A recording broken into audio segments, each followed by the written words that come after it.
हाँ तो प्यारे स्टूडेंट, एक बार फिर से महात्मा जी स्टडी 91 चैनल में स्वागत है। तो चलिए, आज का टॉपिक है इलेक्ट्रिक पावर क्लास 10 का, जिसमें हम लोग 5 पार्ट में वीडियो पढ़ चुके हैं।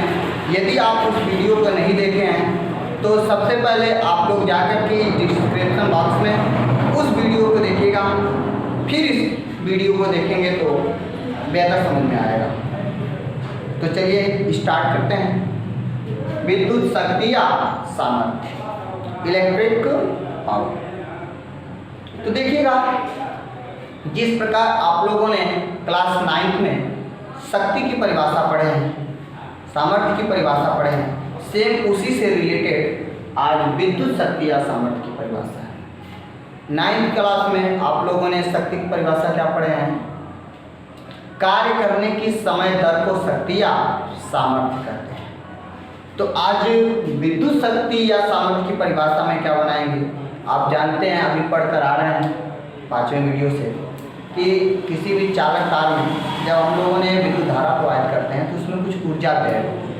तो ऊर्जा व्यय होती है तो किसी समय के अंतर्गत ही तो ऊर्जा व्यय होती है। तो उस व्यय ऊर्जा की दर को ही हम लोग क्या कहते हैं? विद्युत शक्ति या सामर्थ्य कहते हैं। तो आप इसे डिफाइन कर सकते हैं, किसी विद्युत परिपथ में व्यय विद्युत ऊर्जा की दर को विद्युत शक्ति या सामर्थ्य कहते हैं। विद्युत शक्ति या सामर्थ्य को हम लोग P से प्रदर्शित करते हैं। विद्युत शक्ति या सामर्थ्य को P से प्रदर्शित करते हैं। इसका फार्मूला होता है विद्युत शक्ति या सामर्थ्य लिख सकते हैं। सामर्थ्य बराबर व्यय विद्युत ऊर्जा यानी व्यय ऊर्जा अपान समय। विद्युत शक्ति या सामर्थ्य को P से डिनोट करते हैं। व्यय विद्युत ऊर्जा, व्यय विद्युत ऊर्जा को आप लोग किससे डिनोट करते थे? W से। अपान टाइम समय है तो T से डिनोट करेंगे। तो एक नया फार्मूला मान लें हम लोग, P = W/T। अब इसके कुछ नोट पॉइंट हैं, क्रम से नोट करते चलिएगा। विद्युत शक्ति या सामर्थ्य जो होती है एक अदिश राशि होती है। कौन सी राशि है? अदिश राशि। तो लिखेंगे यह अदिश राशि है। और देखिएगा, विद्युत शक्ति का मात्रक क्या होता है? लिखेंगे इसका, अगला नोट पॉइंट, इसका मात्रक यूनिट्स। तो व्यय ऊर्जा का मात्रक अपान समय का मात्रक। तो लिखेंगे व्यय ऊर्जा का मात्रक अपान समय का मात्रक। चलिए, ऊर्जा का मात्रक तो जूल होता है, अपान समय का मात्रक क्या होगा? सेकंड। या देखिएगा, इसी का एक मात्रक होता है जिसे हम लोग क्या करते हैं? वाट कहते हैं। क्या कहते हैं? वाट। वाट को किससे डिनोट करते हैं? W से। तो शक्ति का मात्रक क्या मिल गया? जूल प्रति सेकेंड या वाट। तो इस तरीके से हम लोग यहाँ पे एक नोट कर सकते हैं अगला नोट पॉइंट में कि 1 जूल प्रति सेकंड = 1 वाट। बना सकते हैं? क्लियर हो? अब यहाँ से देखिएगा अगला नोट पॉइंट में, यदि हम मान लें कि परिपथ में T समय तक जो धारा पर T समय तक ऊर्जा कितनी व्यय हो रही है? W। तो यहाँ से हम मान सकते हैं कि यदि W = 1 joule and T = 1 second, मतलब कोई विद्युत परिपथ है जिसमें हम T समय तक 1 जूल ऊर्जा व्यय करते हैं, यानी 1 सेकंड में 1 जूल ऊर्जा व्यय करते हैं।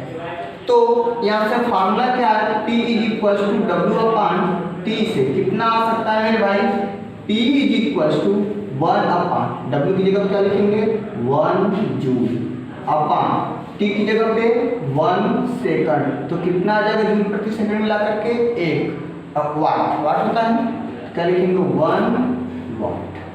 तो यहाँ से आप एक नया डिफिनेशन डिफाइन कर सकते हैं, किसकी, वाट का। क्या बनेगा, यदि किसी विद्युत परिपथ में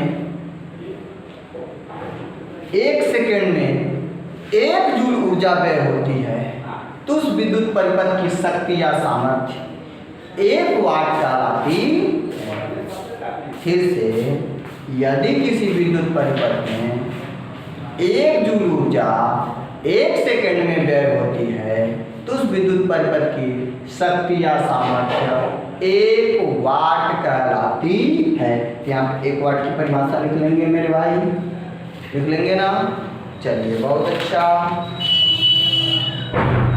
अब थोड़ा इसमें देखिएगा अगले नोट पॉइंट से, फार्मूला हमें प्राप्त हुआ है P equal to W upon T, तो क्या P equal to W upon T को हम लोग इसका T का मल्टीप्लाई P में नहीं कर सकते हैं, तो एक नया फार्मूला बन जाएगा W equal to PT, W equal to PT, किसको, हमको, चलिए W equal to PT।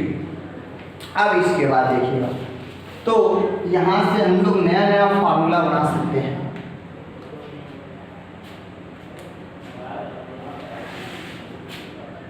Clear, ये जो आपका व्यय ऊर्जा का फार्मूला है शक्ति और टाइम के पद में है ना। अगर तो इस शक्ति का फार्मूला, अगला पॉइंट निकालेंगे, इस शक्ति का फार्मूला हमें ऊर्जा के पद में नहीं चाहिए बल्कि विभव के पद में, प्रतिरोध के पद में और टाइम टी के पद में चाहिए। तो क्या आप यहाँ से निकाल सकते हैं, एकदम निकाल सकते हैं। देखिएगा आप लोगों ने पढ़े हैं अभी W इक्वल टू, अगले लेक्चर में पढ़े हैं VIT, तो क्या मैं इस W की जगह पे नोट कर सकते हैं, तो चलिए P इक्वल टू VIT अपान कितना आ जाएगा T, तो T से T देखिए कैंसिल हो गया, तो क्या बच गया P equal to V into I, यानी यहाँ से देखेंगे विभवांतर और किसके पद में, करंट के पद में फार्मूला है, तो यहाँ से इसका मात्रक निकालेंगे मेरे भाई, तो कितना आ जाएगा विभव का मात्रक, विभव का मात्रक वोल्ट इंटू धारा का मात्रक एम्पियर, तो नया मात्रक जान गए वोल्ट एम्पियर, किसका मात्रक होता है शक्ति का। इसी प्रकार ओम का नियम लागू कर देंगे इसमें, तो ओम के नियम से नया फार्मूला बना सकते हैं I बराबर V अपान R या V इक्वल टू IR से, दोनों फार्मूले बन सकते हैं। तो देखिएगा I के प्लेस पे क्या रखेंगे V अपान R, तो क्या बन जाएगा V into I upon R। चलिए तो नोट करते रहिएगा, P equal to VI upon R, इनसे फाल्ट तो नहीं होगा। देखिएगा I के प्लेस पे क्या रखना V अपान R, तो कितना बन जाएगा V स्क्वायर अपान R, या इसी को आप लोग बनाने जा रहे हैं V के प्लेस पे IR नोट कर सकते हैं, तो नया फार्मूला एक बन जाएगा IR इंटू I, तो P equal to I square R। Clear, तो ऐसे आप लोग इस फार्मूले का यूज कर सकते हैं। इसमें क्या है, इस समीकरण से आप बता सकते हैं इससे, यदि आपका समय नियत हो तो शक्ति जो होगी विभवांतर और धारा के अनुक्रमानुपाती होती है। यहाँ पे इस फार्मूले से बता सकते हैं, यदि आपका समय नियत होगा तो शक्ति जो होगी विभवांतर का स्क्वायर होगा, अनुक्रमानुपाती होगी और प्रतिरोध इसके अनुक्रमानुपाती होगी। इसमें देखेंगे यदि आपका टाइम और प्रतिरोध को नियत रखेंगे तो उसकी जो शक्ति होगी प्रवाहित धारा I के वर्ग के अनुक्रमानुपाती होगी। क्लियर हो गया? अब उसके बाद देखिएगा, मिटा दें इसे, नोट कर लीजिएगा।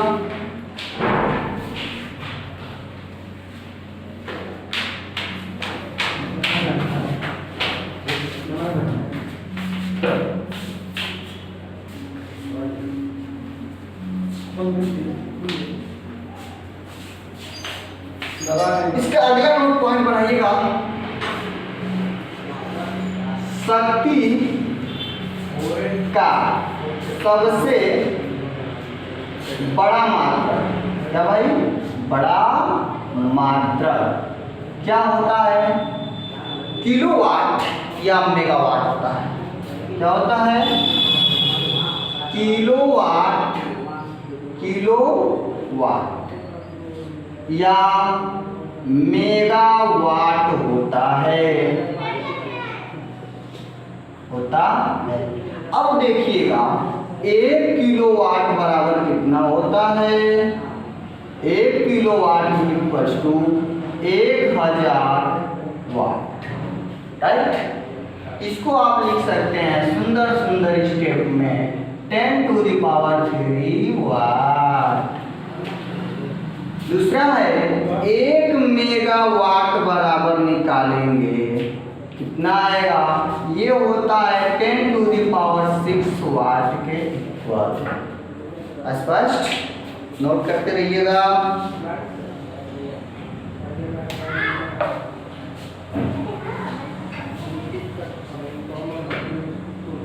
देखिएगा जो यांत्रिकी में, यांत्रिक का मतलब मैकेनिक्स के अंतर्गत जो हम लोग शक्ति को मेजरमेंट करते हैं उसको भी यूनिट होता है, अश्व शक्ति बोलते हैं। तो लिखेंगे यांत्रिकी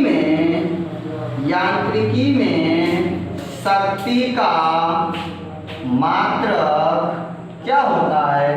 अश्व शक्ति। क्या होता है? अश्व शक्ति, अश्व शक्ति इंग्लिश में बोलते हैं हार्स पावर, जिसको शॉर्टकट में HP से डिनोट करते हैं।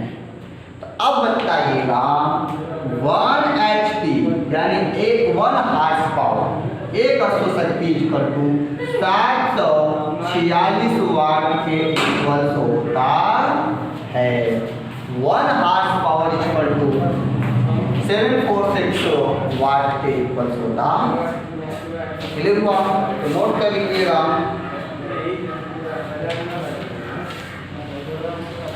अब देखिए स्टार्ट करते हैं विद्युत ऊर्जा के व्यवहारिक मात्रक।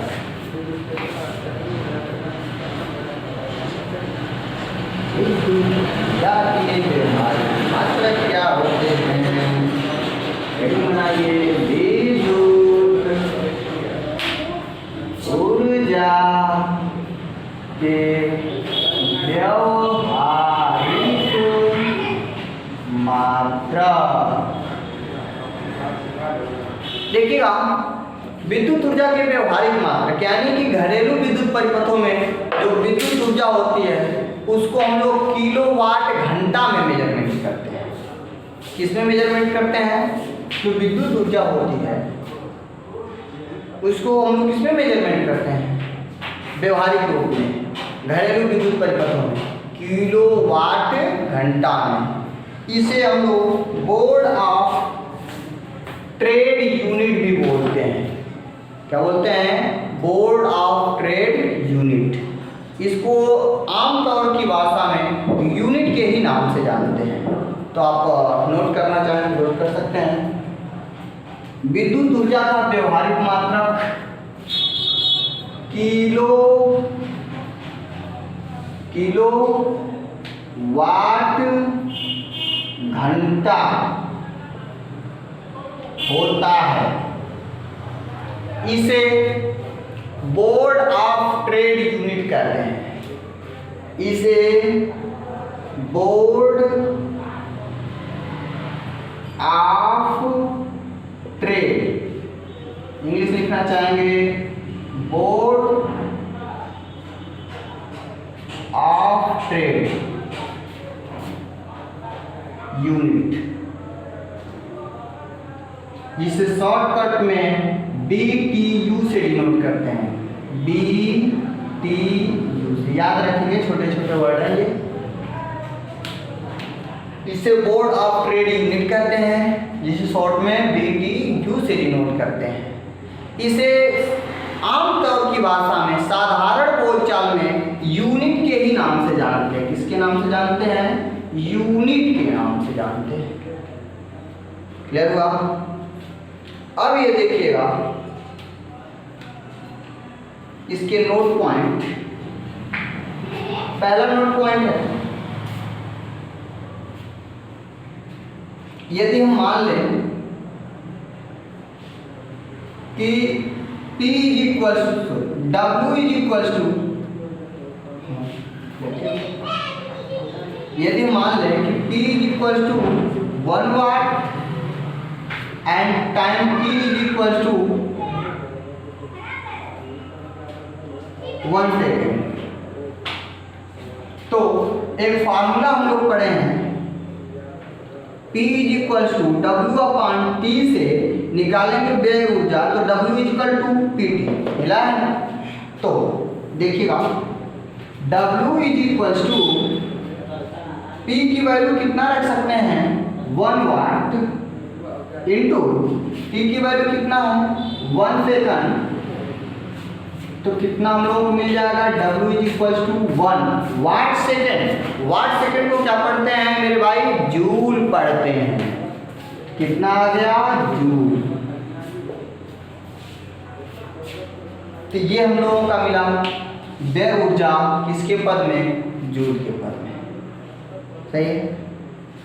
अब इसी को हमें किलोवाट घंटा के रूप में चेंज करना होगा, तो कोई प्रॉब्लम नहीं है। यहां से क्या बोल सकते हैं? यदि T is equal to 1 kilo watt मान लेंगे और time T is equal to 1 hours, H से हावर्स घंटा, तो यहां से निकालेंगे इसी तरीके से W is equal to 1 kilo watt into 1 hour, तो कितना आ जाएगा? W is equal to 1 kilo watt घंटा। क्लियर हुआ? तो यहाँ से आप डिफिनीशन बना सकते हैं 1 किलोवाट आवर का। कैसे बोलेंगे? यदि किसी विद्युत परिपथ की शक्ति 1 किलोवाट हो और उसमें T समय तक ऊर्जा व्यय की जाती है या T समय तक उसमें कार्य किया जाता है, तो उस विद्युत परिपथ की व्यय ऊर्जा 1 किलोवाट घंटा कहलाती है। फिर से, यदि किसी विद्युत परिपथ की शक्ति 1 किलोवाट घंटा हो और उसे 30 घंटे तक 1 घंटे तक वर्क में लिया जाए, तो उस विद्युत परिपथ की व्यय ऊर्जा 1 किलोवाट घंटा कहलाती है। अब देखिएगा 1 किलोवाट घंटा को हम लोग किस प्रकार से जूल में चेंज करते हैं। अभी हम लोगों ने पढ़े हैं वाट सेकेंड रहेगा, तो इसको क्या बोलेंगे? 1 जूल। तो W is equal to 1 kilo watt into घंटा 1, यही है। तो 1 किलो वाट को क्या लिख सकते हैं? 10 टू द पावर 3 वाट लिख सकते हैं, इंटू 1 हावर। हावर तो उसको किस सेकेंड में चेंज करेंगे, तो क्या करेंगे? 60 से मल्टीप्लाई करेंगे, कितना आ जाएगा? मिनट में, और 60 से मल्टीप्लाई करेंगे कि किसमें बन जाएगा? सेकंड में।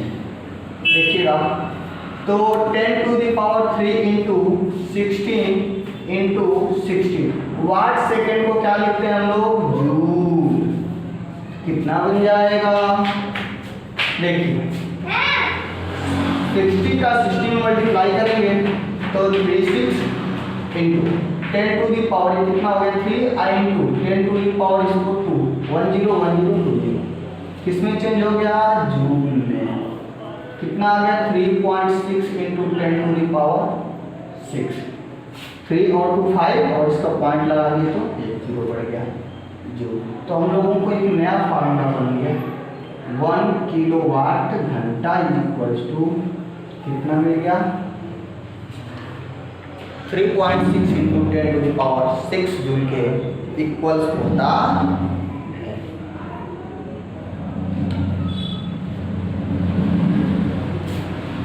1 किलोवाट घंटा, इसी को यूनिट भी बोलते हैं, सही है, 1 यूनिट याद रखेंगे। अब देखिएगा थोड़ा यूनिटों की संख्या का फार्मूला कैसे होता है, यूनिटों की संख्या निकालना होगा। तो याद रखेंगे यूनिटों की संख्या number of unit is equals to watt into घंटा इंटू समय अपन 1 वाट इंटू घंटा इंटू समय अपन 1000। देखिएगा जो समय को रखें, समय नहीं घंटा तो है ना, दिन, वाट इंटू घंटा इंटू दिन अपन 1000। जो दिन है दिनों में रखा जाएगा, वर्ष दिया रहेगा तभी उसको चेंज करेंगे दिन में। यदि मंथ दिया है तो आप उस मंथ को किस में चेंज करेंगे, दिन में चेंज करेंगे। यानी याद रखेंगे मेरे भाई 1 मंथ में 30 डेज होता है। कहीं पे भी क्वेश्चन मिलेगा तो 1 मंथ के लिए कितना डेज रखेंगे, 30 डेज रखेंगे, तभी आप इसको न्यूमेरिकल एक्सरसाइज सॉल्व कर सकते हैं। क्लियर हुआ? तो आप निकाल सकते हैं यूनिटों की संख्या, या इसी को बोलते हैं किलोवाट घंटा इक्वल टू कितना। तो सारी बात एक ही है, इस तरीके से इस फार्मूले को नोट करिए। समझ में आया? स्क्रीनशॉट ले लीजिए एक बार फिर से। और इसी के साथ साथ हम लोगों के विद्युत धारा के क्लास 10 का पूरे टॉपिक समाप्त होते हैं। अब हम लोग अगले नेक्स्ट वीडियो से इस टॉपिक के, इस लेसन के एक्सरसाइज को सॉल्व करेंगे, पूरे एनसीईआरटी सॉल्व करेंगे और उसके साथ साथ अगले साइड बुक से भी हम लोग इस पर न्यूमेरिकल सॉल्व करेंगे, ताकि आप लोगों को कोई समस्या नहीं होगा। तो बने रहिएगा हमारे साथ इसी तरीके से अच्छे वीडियो देखने के लिए। तब तक के लिए thanks you so much all of you. और इसके साथ साथ आप लोग इस वीडियो को लाइक, शेयर और सब्सक्राइब भी करते रहिएगा। Thank you.